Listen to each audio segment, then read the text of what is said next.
Hindi daw papasok si ma'am. Yes! Wala kaming gagawin! True! Oh, huwag muna kayo magsaya. May iniwan siya activities. Hala! Magsulat daw tayo ng essay sa yellow pad, back and forth. Essay na naman? Tapos di naman babasahin ni ma'am. Te, yung research natin. Asa na yung bag mo dun? Tigilan mo muna ako, be. Absent nga si ma'am, di ba? Mag-absent ka na din, te. Kung tamad ka mag-aral. Ang laki ng ano niyo, pre, oh. Oo nga, pre. Kita niyo ba yan? Aba, ano yung pinapanood nyo, ha? Wala to. Ba't ka ba nakikialam? Loko kayo, ha? Magsusumbong ako kay ma'am. Eh, di magsumbong ka. Be, tara, uwi na tayo. Wala naman si ma'am, eh. Tara, di naman nila mapapansin yan. Hoy, saan kayo pupunta? Cleaners kayo, di ba? Yo, dyan lang kami sa kantin, eh. Oo, sa kantin lang kami. Be, di ako bingi. Dito lang kayo. Maglilinis pa kayo. Babe, TikTok tayo. Sige, babe. Uy, sana all! Ang hirap naman ng step! Eh di kayo na masaya! Magbe-break din kayo! Dito pa kayo naglandian, ha? Humanda kayo kay ma'am. Good morning, class. Sorry, absent ako kahapon. Ay, hindi. Nasa excuse letter mo, ma'am. Ha? May breakfast na Scarlett. Di ba kapag absent kami, hinihingan muna kami ng excuse letter? Nasaan yun sa'yo? Ang makakasagot nito may plus point sa akin. What is 2 times 2? Ma'am ako, ma'am. Wala bang gustong sumagot? Ma'am, alam ko po yung sagot. Times 2. Ma'am. Okay, Samantha. 2 times 2 is 4. Very good. May plus 5 ka sa akin. Ang daya naman. Kanina pa ako nagtataas ng kamay. Ma'am, pwede pa po ba ako mag-take ng quiz? Absent kasi ako kahapon eh. Ay, hindi na! Absent pa more! Tatamad-tamad ka kasi mag-aral! Nagkasakit po kasi ako, ma'am. Oh, anong gagawin ko? Ma'am, pwede ba ako mag-quiz kahit absent din ako kahapon? Oo naman. O ito, magsimula ka na. Thank you po, ma'am. Eh, bakit siya pwede mag-quiz, ma'am? Bakit? May problema ka ba? Oo, may problema ako. Favoritism ka. Palagi na lang sa Samantha yung binibigyan mo ng chance. May galit ka ba sa akin, ma'am? Sabihin mo. Hindi ako galit sa'yo. Pero sa nanay mo, oo. Wag na wag mong dadama yung anak ko sa problema mo sa akin. Nay? Anong meron? Yang nanay mo, pabida. Dapat ako yung top 1 ng high school kami. Alam naman natin dalawa na deserve ko talaga maging top 1. Hindi kagaya mo, binabayaran yung school para tumaas ang grade. Totoo ba yun, Nay? Sinungaling ka! Mana ka naman para sa nanay mo, Samantha. Nga pala, alam na ng principal yung pagiging favoritism mo. Good luck na lang sa'yo, ha? Saan na ba ako? Saan ba ako papunta? Saan ako dadaan dito? Kaliwa o kanan? Ayan, lumagpas na. Layo pa ng ikutan ko niya. Ano ba naman to? Bilang-bilang na lang dumadaan. Tapos kapag nasagasaan mo, siya pang galit. Kita nang dumadaan na ako, oh. Bayan, galaw-galaw din.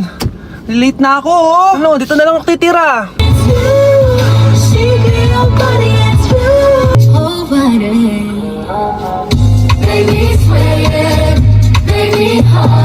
Hello? Oo, papunta na ako. Ito na nga, oh. Medyo traffic lang, oh. Naliliko na, oh. Ito na, oh. Nakikita na kita, oh. Ayan, oh. Uy, may truck. Wait, saan ako lane? Doon ba? O dito? Ang bibilis nila. Wait, paano ako mag-merge? Wala na ako lane. Sorry. Akala ko may tumawid, eh. Okay, class. Last 5 minutes. Hirap naman nito. Be, ano sagot sa number 10? Huwag ka mong sa akin, Samantha. Mapapagalitan tayo kay ma'am. Tamot mo naman. Ayaw mo akong pakopyahin, ha? Bilisan nyo, class! 1 minute na lang! Ma'am, nangangopya po si Scarlett sa akin, no? Apakasinungaling mo, Samantha! May nangangopya pala dito? Bagsak ka na sa akin, Scarlett!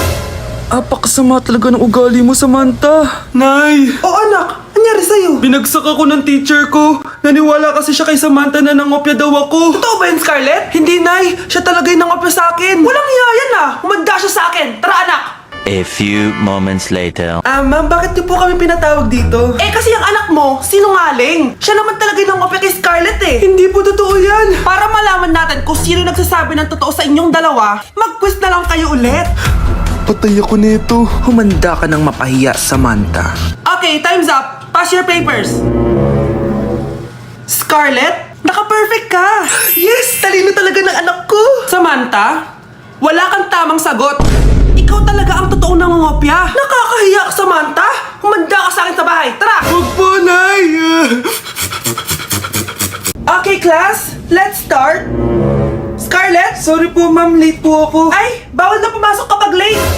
Doon ka sa labas. Hintayin mo matapos yung subject ko. Ma'am, pero... Labas!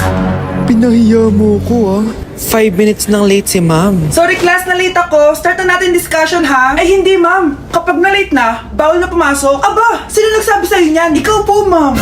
Kapag kami nalilate, bawal, hindi na papapasukin. Pero kapag kayo, pwede, okay lang.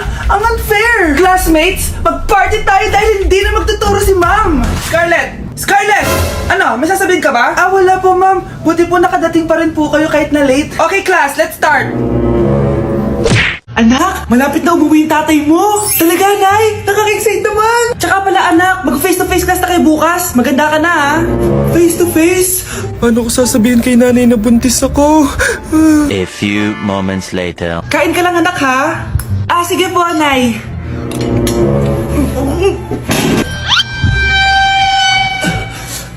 Anak, may sakit ka ba? Wala po, Nay. Buntis ka? Opo, Nay. Kaya di po ako pwede mag face to face. Paano ka mabubuntis eh wala ka naman jowa? Meron po akong jowa, Nay. Tinago ko po sa inyo. Okay lang yan anak, tanggap pa rin kita. Darling, nandito na ako. Nandito na pala tatay mo. Darling, eto na pala yung anak natin. Hi, Tay.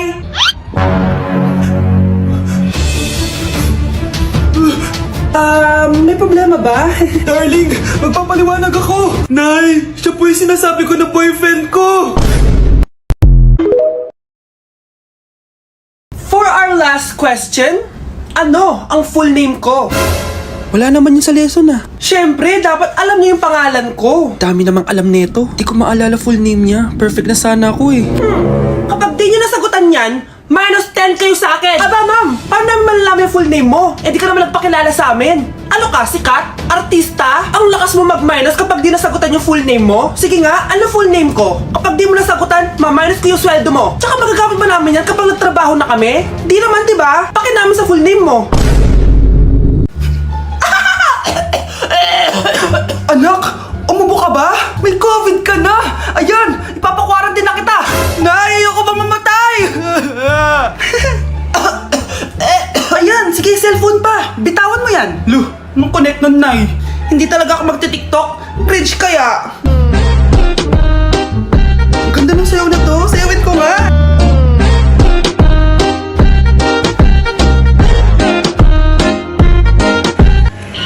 No, it's a Venus. What? No. No, we didn't. Asan na yung part 24? Tara na, magmahal na tayo. Di tayo pwede pumasok Hindi pwede. Pasok na tayo, tara na. Hala, anong ginagawa nila? Social distancing tawag dyan, be. Oh, nasan mas mo? Mas? Oh, kailangan Meron po akong mas. Oh, nasan face shield mo? Kailangan din Face shield? Oo. Be, may face shield ka ba? Hala, pwede ako nakapagdala. Oh, nasa yung mga birth certificate Birth certificate? Oo, kailangan yon. Ilang taon na ba kayo? Mukhang bata pa kayo. 17 po. Ay, bawal pa kayo pumasok. 21 pa daw Wala sa na tayo pwede. mag-mall, be. Kakainis naman tong si kuya. Bilisan niyo. Oh, check muna bag Ay, nyo. bag po. Sige, pasok. Tara na. Paano yung step na yun? 1. Ha? Oh, Scarlett, anong ginagawa mo? Ah, Nay, nagpa-practice po ako. Pangarap ko po kasi sumikat parang mga K-pop. Seryoso ka ba, Scarlett? Sa ganyang itsura mo? Manalamin ka nga. Grabe ka naman, Nay. K-pop, K-pop. Okay, class. Ano ang pangarap niyo sa buhay? Ah, ma'am, gusto ko po maging doktor. Wow, maganda yan. Pagbutihan mo, Samantha. Ikaw, Scarlett. Pangarap ko pong sumikat parang mga K-pop. Seryoso ba si Scarlett? Pangit niya. Sa itsura mong yan, hindi ka tatanggapin dun, Scarlett. Gumising ka. Tandaan niya to. Kakainin niya yung mga sinabi niya sa akin. Matutupad ko lahat ng pangarap ko sa tulong ng vitamin C serum ng Garnier. Gawin mo akong fresh at glowing. #hiyangcheck.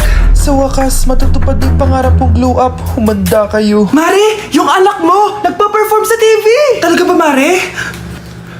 Ako ay torpe pa noon, pero nagbago na ngayon. Now I have the courage. Sikat na yung anak ko. I have you. Ikaw at ako under the sun. I'm glowing now that I found the one. Garnier, ba't ngayon ka lang? Skin ko